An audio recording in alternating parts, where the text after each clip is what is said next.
هلو سويتي، ويلكم ماي يوتيوب شانل. النهارده الفيديو بتاعنا عن اساسيات العنايه بالشعر، فلو انتوا عايزين تعرفوا ايه هي الاساسيات دي تابعوا معايا الفيديو للاخر.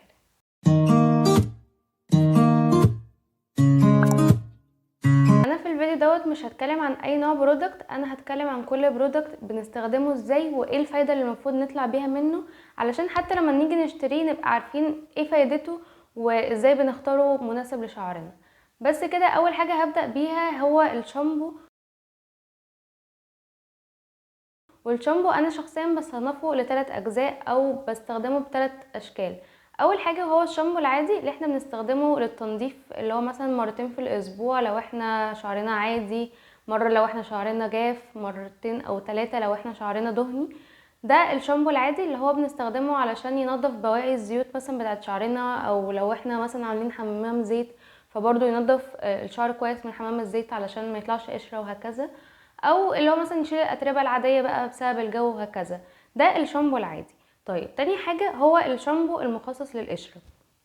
الشامبو المخصص للقشره دوت مخصص للقشره، هو من اسمه كده مخصص للقشره. طيب، دوت بيستخدم بعيدا عن الشامبو العادي. يعني احنا لما بنيجي نستخدم شامبو القشره بنستخدم الاول الشامبو العادي، بنعمل زي دبل كلينزر كده، اللي هو بنستخدم شامبو العادي بعد كده نستخدم الشامبو بتاع القشره في نفس المره اللي احنا بنغسل فيها الشعر. طيب، الشامبو المخصص للقشره انا ما كنتش عايزه اتكلم عن اي برودكت، بس كذا حد كان بيسالني في الكومنتات عن الشامبوات بتاعه القشره او علاج القشره عامه. انا لما بيجيلي قشره بستخدم يا اما نيزورال يا اما نيزابيكس، الاتنين دول للقشره تحفه قوي. وزي ما قلت هو بيستخدم الاول الشامبو العادي بعد كده شامبو القشره، مش بنستخدم شامبو القشره على طول يعني. طيب، ده كده الشامبو المخصص للقشره. تالت نوع من الشامبو بالنسبه لي هو الشامبو اللي انا بتعامل معاه معامله الاسكراب. طيب، ده ايه فايدته اصلا؟ فايدته ان هو برضو بينظف الشعر، بس بينظف الشعر بعمق اكتر. يعني بعد ما بنخلص بنحس ان احنا فروة راسنا اللي هي تتنفس كده. فدوت بنستخدمه ازاي؟ في شامبوهات بتبقى مخصصه اللي هو فكره ان هي تتعمل سكراب، دوت بتبقى اصلا جاهزه. وانا عن نفسي لما باجي استخدمه بجيب شامبو عادي من اللي هو كنا بنتكلم عليه في اول نوع، وبحط عليه معلقه قهوه، ان القهوه كده كده الحبيبات بتاعتها خفيفه، فلما بتعمل سكراب بيبقى الموضوع مش اللي هي بتجرح فروه الراس يعني. في نفس الوقت بتعمل سكراب كويس. وبعد كده بستخدم، يعني بعد ما بعمل الكلينزر اللي هو العادي بالسكراب، بستخدم بقى برضو الشامبو تاني اللي هو العادي مرة تانية لوحدها، يعني اكني برضو بعمل دبل كلينزر. دي كده طريقة استخدام الشامبو. وهو الشامبو بيستخدم بس على فروة الراس، والغرض بتاعه الاساسي هو ان هو ينظف الشعر كويس من اي بواقي في فروة الراس.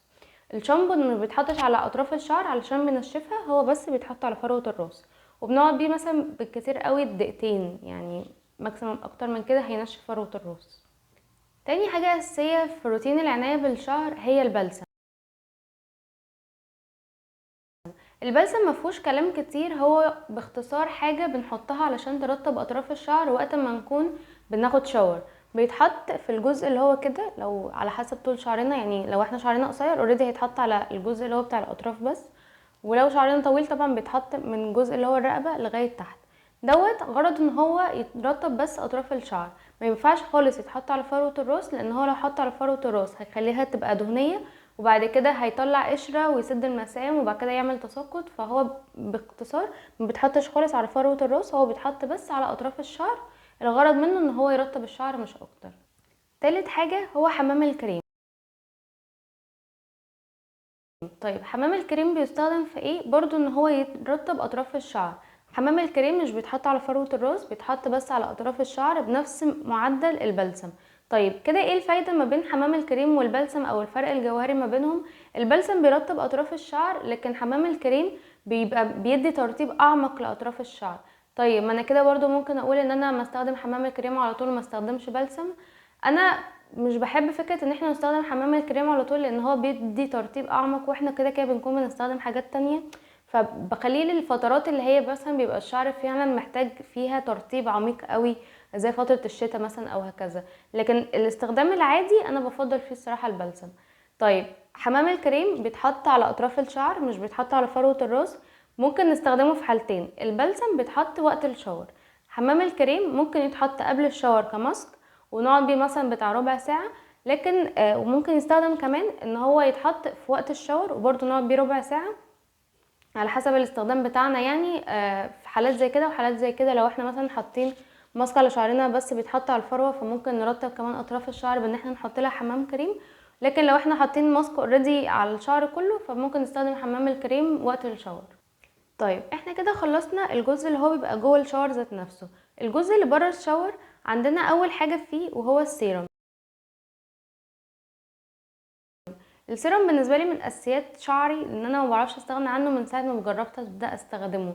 السيرم بيستخدم ازاي او بيستخدم ليه؟ اولا بيستخدم في ان هو يقلل اولا من هيشان الشعر. اي حد بيعاني من هيشان الشعر السيرم بالنسبه لي اول حاجه دايما برشحها.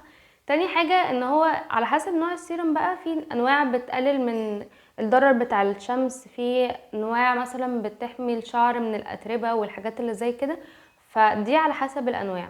طيب بيستخدم ازاي السيرم؟ بناخد نقطة صغيرة على ايدينا ونبدأ نحطها على الشعر كده، والشعر برضو من تحت.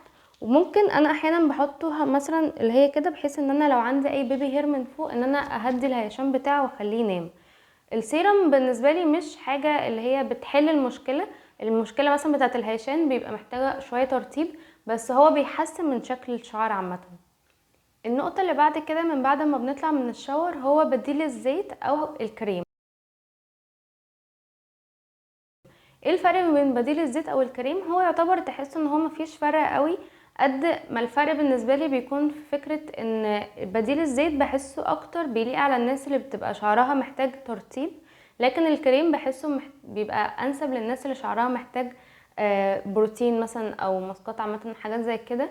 بحس ان بديل الزيت بيدي ترطيب اعمق للشعر، بتحس ان برضو الشعر كده فيه ملمس دهني شويه بعد ما نحطه، لكن الكريم مش بيدي نفس الملمس ده، بيدي بس ان الشعر مترطب وخلاص على كده. آه، بيستخدم ازاي؟ بيستخدم ان احنا بناخد برضو نقطة صغيرة وبيتحط على اطراف الشعر، هو الغرض منه اكتر الترطيب، مش بيتحط خالص على الفروة لان هو ساعتها هيسد المسام، وبرضو هنخش في موضوع القشرة والتساقط والحاجات اللي زي كده. بيتحط بس على اطراف الشعر، نفس فكرة السيرم. طيب ايه اللي بيتحط الاول، بديل الزيت والكريم ولا السيرم؟ بيتحط الاول بديل الزيت او الكريم وبعد كده السيرم. بنسيب مثلا بين ده وده دقيقتين لغايه ما الشعر يمتص، وبعد كده نحط عليه السيرم. اخر حاجه هتكلم عليها وهي الماسكات. الماسكات بالنسبه لي لو الف ب هو الشامبو والبلسم، فالماسكات بالنسبه لي هي رقم ج. الماسكات بالنسبه لي لو انا هتكلم عن اي مشكله في الشعر عايزه احلها، بيبقى اول حاجه بستخدمها هي الماسكات. الماسك بيستخدم قبل الشامبو او قبل ما نغسل شعرنا، بنقعد بيه حوالي مثلا من ساعه لساعتين، وفي ماسكات بتبقى اقل من كده زي ماسك البيض بنقعد بيه مثلا تلت ساعه على حسب نوع الماسك. الماسكات خليني ارجع نقطه لورا واتكلم عن الماسكات، ان في انواع شعر بتحتاج ترطيب وانواع شعر بتحتاج بروتين، الاتنين بناخدهم عن طريق الماسكات. طيب ازاي نعرف ان احنا شعرنا محتاج ترطيب او ان احنا شعرنا محتاج بروتين؟ انا عن نفسي وصلت لها لما جربت ماسك زيت وماسك كان ساعتها البيض لان هو اللي فيه بروتين، وساعتها حسيت ان شعري جاي على الزيوت احسن، ان هو بيديله ترطيب اعمق، ولما بيبقى الشعر اوريدي فيه نسبة البروتين واحنا بنديله ماسك بروتين بنحس ان شعرنا مكهرب كده. لكن لما اديت له ساعتها ماسك الزيت اللي هو مكان الكهرباء ده كان نايم، او الشعر كان شكله هادي وشكله احسن. فهنا بنعرف الفرق ما بين الماسكات. طيب استخدام الماسك ايه؟ بنستخدم الماسك في ان احنا بنعالج او بنحسن اي مشكله عندنا في الشعر، لو عايزين نطول شعرنا، لو عايزين نتقله، لو عايزين مثلا نعالج قشره، ولو اني بصراحه بفضل موضوع مثلا الشامبوهات وكده بيبقى اسهل بكتير قوي. فاي مشكله عندنا في الشعر عايزين نحسنها او عايزين مثلا نطول شعرنا او هكذا، بنستخدم فيها الماسكات. طيب زي ما قلت الماسكات بتستخدم قبل الشامبو وبعدين بنغسلها. الماسكات ما ينفعش ننام بيها خالص، وحمامات الزيت ما ينفعش ننام بيها خالص عشان بتعمل قشره وبتعمل حاجات كتير قوي. صح، الماسكات بتتحط على فروه الراس وبنقعد بيها زي ما قلت ساعتين 3 وبعد كده بنغسلها. طيب كنت عايزه اقول حاجه هنا، ايه الفرق ما بين بديل الزيت وحمام الزيت؟ الفرق ما بينهم هما الاتنين ان الزيت بيتحط على فروه الراس، حمام الزيت بيتحط على فروه الراس، بديل الزيت بيتحط بس على الاطراف. لكن الاتنين غرضهم في الاخر الترطيب، بس حمام الزيت بيدي غذاء اكتر لفروه الراس فبيساعد مثلا ان هو يطول او يتقل وهكذا. طيب خليني اعمل ملخص سريع كده للفيديو عشان نبقى مجمعين الفكرة بتاعته وفاهمين ترتيب الحاجات بنستخدمها ازاي. اول حاجة بنستخدم حمام الكريم. حمام الكريم بيتحط على فروة الراس او على اطراف الشعر، ممكن يتحط على الاتنين مع بعض على حسب كل نوع ماسك. دوت بنستخدمه في ان احنا نعالج اي مشكلة في الشعر او نحسن بيه شكل الشعر. بيستخدم من تلت ساعة لغاية ساعتين، ده على حسب كل نوع ماسك. تاني حاجة بنستخدمها هو الشامبو. كده كده هيظهر لكم ترتيب هنا بكل حاجة يعني. تاني حاجة بنستخدمها الشامبو، ده بيتحط على فروة الراس بس وبنقعد بيه دقيقتين. بعد كده بنستخدم البلسم، وده بيتحط على اطراف الشعر علشان يدي ترطيب اعمق، وبنقعد بيه تقريبا 5 دقايق. بعد كده بنستخدم حمام الكريم. مش لازم دايما نكون بنستخدم حمام الكريم في كل غسلة شعر، بنستخدمه بس في الاوقات اللي بنحس فيه ان احنا محتاجين ترطيب اعمق للشعر. بعد كده بنحطه على برضو اطراف الشعر عشان يدي ترطيب اعمق، ما بتحطش ابدا على فروة الراس. بعد كده بعد الشاور، احنا خلاص طلعنا من الشاور، بنحط كريم او بديل زيت، ده برضو على حسب حاسين ان اني ينفع لشعرنا اكتر. بتحط على اطراف الشعر برضو بس، وما بتحطش على الفروة. ودوت مش بنغسله، احنا بنحطه وبنقعد بيه لغاية الغسلة اللي بعدها. بعد كده بنحط سيرم برضو على اطراف الشعر وما بتحطش على الفروة.